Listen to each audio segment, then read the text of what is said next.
Nagagi mioi taruk ase mafam khangdana narco terroristing asina mafam marang khangdana mara lezadraba isam samlaba moi marakta pasar ani yauna sagup sana halakpa duta akhoi thawai miyam pendre hagi mingna singdili pan mai rongmai naga lupom ge president of state president oi loina na zetiwa gisu ha convener oi aduna handa ki issue sida mayam ge masigi ngasi sinjariba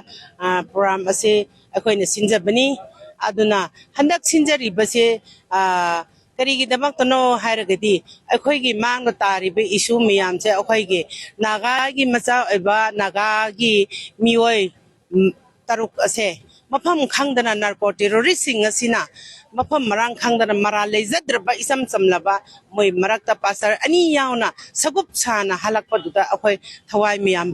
pendre leiriba akhoi naga singda natana hojikdi yelhau mi akhoi manipur da sakta minariba yelhau ngai digi le minariba yelhau mi singsina pelak tabadigi ngasi se meira sina makhoi atma santi oina bigi damakta akhoi sinjabani loina na atma santi oi badachu natri hoji sagup sarga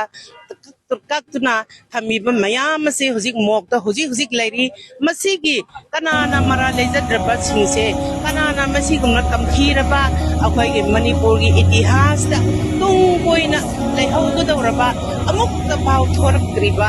hoji handak ki chuk asiki ni angakpa ama oina thamawra da bai itihas na sakini aduna masigumna ba tanja sida akhoi na penman daduna masigi justice se purak trifa budi akhoi yelhomi akhoi manipur da khunda minariba akhoi miyam sidi sukpen re aduna masigi justice se athuba matam da purak pine basu ngasi gi meira katpasina makhoi gi atma santi isor gi khuya da leizabaga loinana akhoi gi asum aran haibudu akhoi manipur da leiriba yelhomi akhoi gi da justice do panghanbiu haibo wakam si matam jage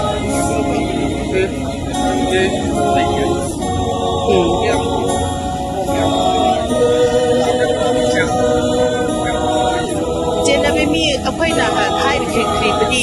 akhoi na masigumna akhoi charter of demand ase akhoi poinu mari manga pi khibni maru aina hojik se marale jadraba pastor ani yauna hathi base maran krisulaitar lezadraba innocent oiribada sagup sana halak pase masigi midi mutang puto u uthok pham suthok pa maming matha makhoi bu nungthin pubob ta phaki banina face to face my direct pa banina masak maming loina khanghoba pha kharga mi train thoi nupi ngata thador pa nupi gi dagi exact akhoi phangjabani aduna makhoi gi ming matha loina pi khrabni adubu lengak asida government of india loina na state government singsina masi singse phadana ngasi baw leirai I ado mi kharana hai amani si pharga smai tawre hai adubu akhoi na masu asi yauna akhoi ni irang tawri base ing tapa amadi justice phangdragadi akhoi charter of demand se fulfill oidragadi akhoi khongjang si hallo hena lepi batanja sida makhoina adu oitaragadi ne in return da mi sukhare mi asmaina noin pi hibal list dagi asmain tawre habise even akhoina cheliba hoji JTC amidi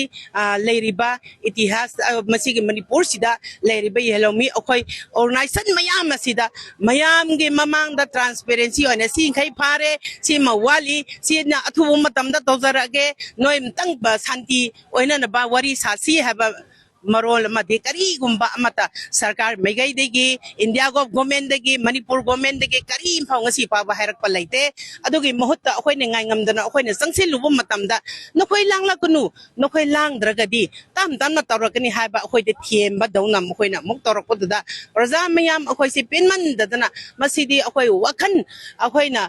angamba mkhai si honarega sirusi sangla sang handa ki tanja sida akhoi manipur se achum ba haiba madi Uto hause hadang ngasi mak ako'y sinjarib, sis may sinjarib.